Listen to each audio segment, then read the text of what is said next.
इस वक्त हमारे साथ देश के केंद्रीय मंत्री नरेंद्र सिंह तोमर जुड़ रहे हैं।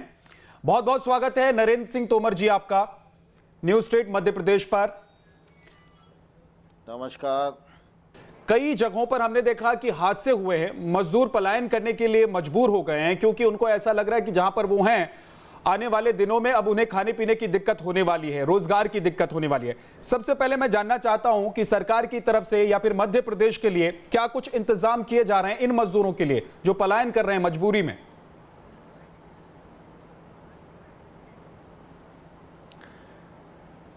लॉकडाउन के इस मौके पर पलायन करने वाले मजदूरों का विषय काफ़ी ज्वलंत विषय रहा है,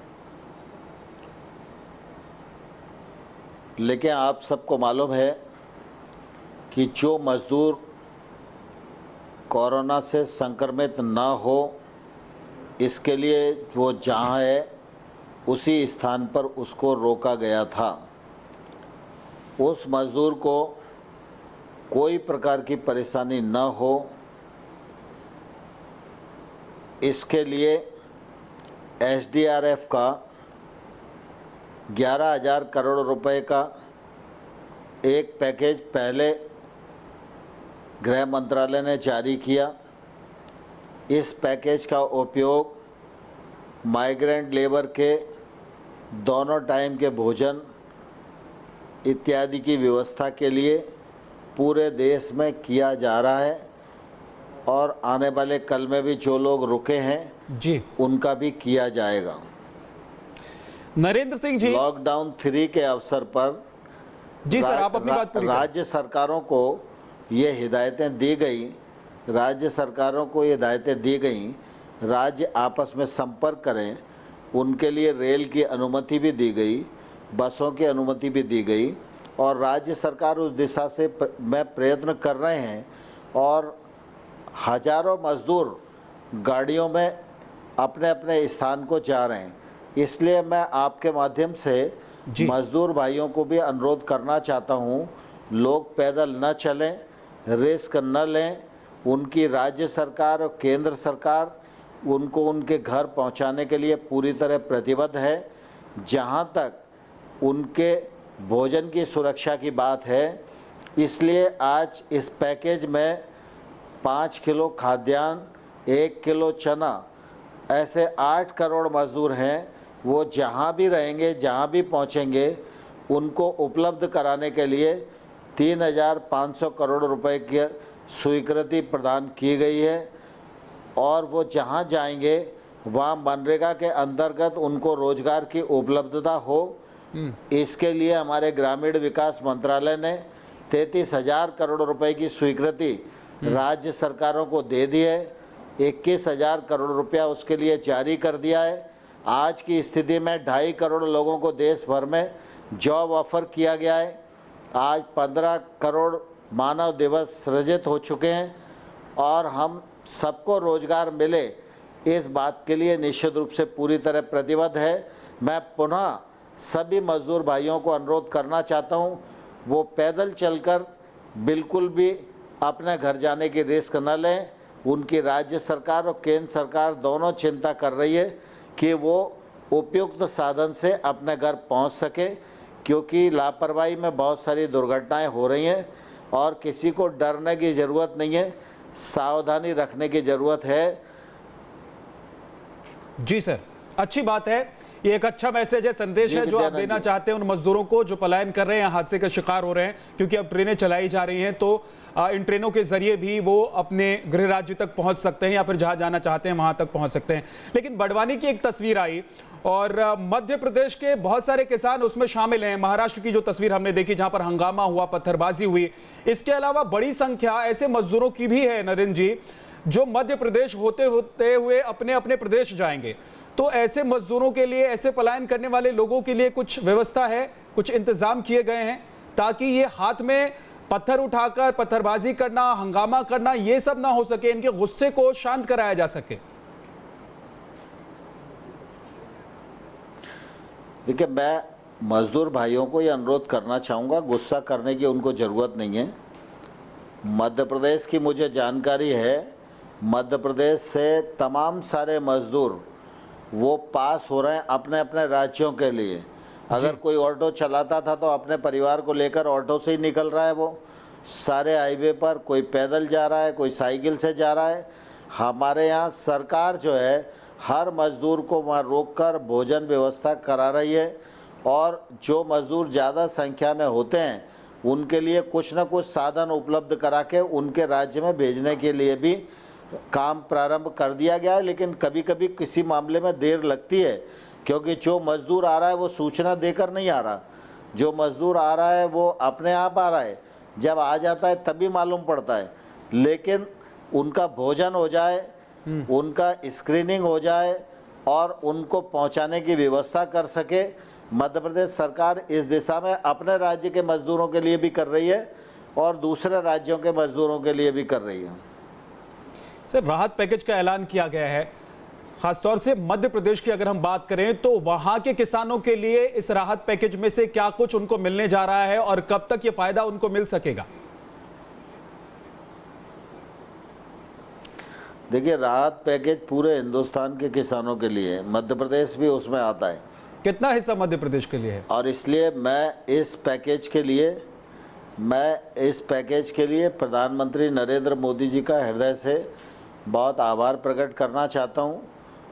आप सबने देखा होगा कि लॉकडाउन के मौके पर भी प्रधानमंत्री जी ने कृषि के क्षेत्र को और ग्रामीण भारत को चालना देने के लिए अनेक प्रकार की अनुमतियां प्रदान की थी, और मुझे प्रसन्नता है कि उन्हीं अनुमतियों के कारण पूरे देश में फसल कटाई का काम पूरा हुआ, उपार्जन का काम चल रहा है। 275 लाख टन जो है गेहूं की खरीद हो गई, 60 लाख टन धान की खरीद हो गई, 8 लाख टन से अधिक दलहन और तिलहन खरीदा जा चुका है। और पिछले दिनों आपको ध्यान होगा, जो आज के पैकेज में भी मौजूद है, कि किसान क्रेडिट कार्ड योजना के अंतर्गत 6 करोड़ 75 लाख किसान आते थे जी। इन किसानों के पास इस योजना के अंतर्गत 4 लाख करोड़ से अधिक राशि और पूंजी उपलब्ध है।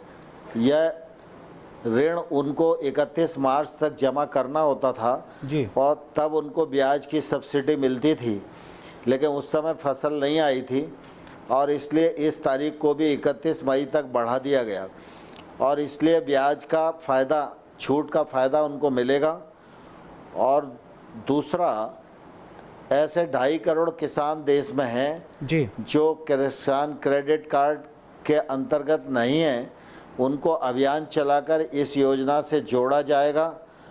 ऐसे 75 लाख किसानों ने अपना आवेदन भी दिया है, और इनको भी लगभग 2 लाख करोड़ से अधिक ऋण प्रवाह होगा जी।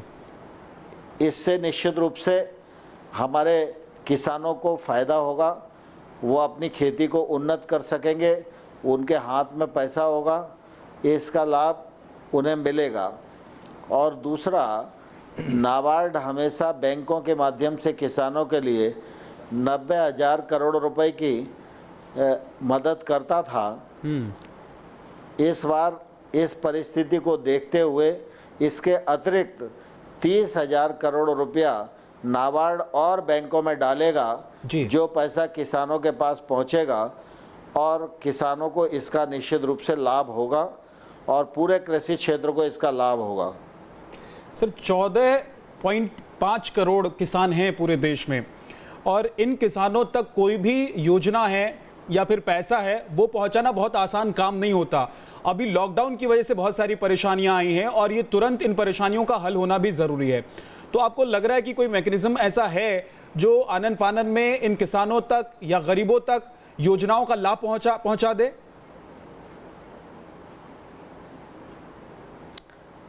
देखिए, अब नरेंद्र मोदी जी के प्रधानमंत्री बनने के बाद देश में कोई भी योजना कार्यान्वित करना बिल्कुल भी असंभव नहीं है। आपने 14.5 करोड़ किसान परिवार का आंकड़ा बताया, जी अनुमान हमारा भी यही है जी। लेकिन आप देखिए कि इसमें से अबर्जन सूची को छोड़कर 9,34,00,000 लोगों को पीएम किसान का गत वर्ष में 71,000 करोड़ रुपया हम लोगों ने डीबीटी के माध्यम से पहुंचाया है। लॉकडाउन के भी इस मौके पर 18,000 करोड़ रुपए किसानों के अकाउंट में हम लोगों ने पहुंचाए हैं।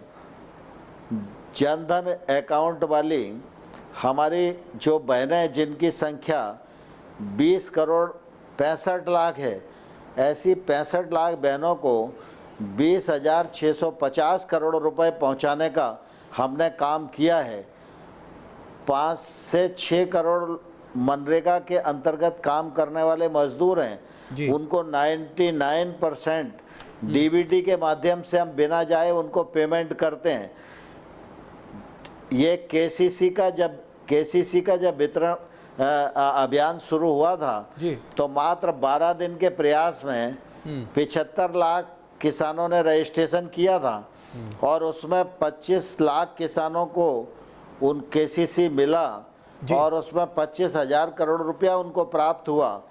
और अभी 50 लाख तो हमारे पास अभी मौजूद हैं ऑलरेडी नाम, और बाकी शेष बचे हुए हैं। लॉकडाउन नहीं होता तो मैं समझता हूँ हम 1 करोड़ का काम आंकड़ा अभी तक पार कर जाते हैं। नरेंद्र जी, आप क्योंकि मध्य प्रदेश से आते हैं और मध्य प्रदेश पर किसानों को लेकर बड़ा दबाव रहता है सरकार के ऊपर, क्योंकि पिछले जो वादे हुए थे कांग्रेस की तरफ से, किसानों के वो वादे पूरे नहीं किए गए। अब हालात थोड़े बदल गए हैं, कोरोना की वजह से, लॉकडाउन की वजह से हालात और थोड़े से खराब हुए हैं। मध्य प्रदेश के किसानों के लिए आप अपने पिटारे से क्या कुछ देने जा रहे हैं, क्या करने जा रहे हैं? देखिए, दरअसल होता क्या है कि केंद्र सरकार एक राज्य के लिए योजना नहीं बनाती। केंद्र सरकार देश के लिए योजना बनाती है। उस योजना के अंतर्गत जिस राज्य में जितने किसानों की संख्या होती है, जिस प्रकार की फसल वो पैदा करते हैं, जिस योजना के अंतर्गत वो अपने राज्य को आगे बढ़ाना चाहते हैं, उस राज्य को उस प्रकार से मदद दी जाती है। आज मध्य प्रदेश में भी फसल बहुत अच्छी है। मध्य प्रदेश में उपार्जन का काम बहुत तेज़ी से हो रहा है। दलहन और तिलहन बहुत तेज़ी के साथ खरीदा जा रहा है। मध्य प्रदेश में भी बुआई अच्छी हुई है। मध्य प्रदेश को पर्याप्त मात्रा में खाद, बीज और फर्टिलाइज़र और हमारा पेस्टिसाइड हम उपलब्ध कराने का काम कर रहे हैं जी। तो मध्य प्रदेश के लिए कोई अलग से करने की जरूरत नहीं है, लेकिन मध्य प्रदेश की जो पात्रता है या अन्य प्रांत की जो पात्रता है, उसमें केंद्र सरकार कोई भी कमी नहीं आने देगी। ठीक है सर, अब मैं एक एक लाइन का सवाल पूछता हूं, संक्षेप में चाहता हूं कि आप उसका जवाब दे दें क्योंकि आपका वक्त कीमती है। एमपी के 9 जिले ऐसे हैं जो रेड जोन में है, 32 ऑरेंज जोन में है और ग्रीन जोन में बहुत कम जिले हैं। ऐसे में आपको लगता है कि मध्य प्रदेश में आने वाले दिनों में काफी चैलेंजेस वहां की सरकार की बढ़ने वाली है, और खासतौर से कोरोना को लेकर आने वाले दिनों में क्या कुछ हो सकता है, वहां पर क्या कुछ सरकार करेगी? अगर मध्य प्रदेश की सरकार की बात करें तो भी और केंद्र सरकार की बात करें तो भी, क्योंकि वहां पर सरकार आपकी ही है। देखिए, दरअसल क्या है, 17 तारीख को लॉकडाउन के नए नियमों की घोषणा होगी। राज्य सरकारों को जी अपने यहाँ की परिस्थिति के अनुसार अपने अपने राज्य में उसका क्रियान्वयन करना है। कोरोना वायरस का सामुदायिक विस्तार न हो, यह केंद्र की भी प्राथमिकता है और यह राज्य की भी प्राथमिकता है। इसके लिए जो आवश्यक कदम उठाने होंगे वो राज्य सरकार भी उठाएगी और केंद्र सरकार भी उठाएगी। बहुत बहुत शुक्रिया नरेंद्र सिंह तोमर जी हमारे साथ जुड़ने के लिए और ये तमाम बातें करने के लिए। संदेश जो आप पहुंचाना चाहते हैं कम से कम मजदूर और किसानों तक, वो मुझे लगता है कि वो पहुंच गया होगा और किसानों को काफी भरोसा भी हुआ होगा। बहुत बहुत शुक्रिया हमारे साथ जुड़ने के लिए।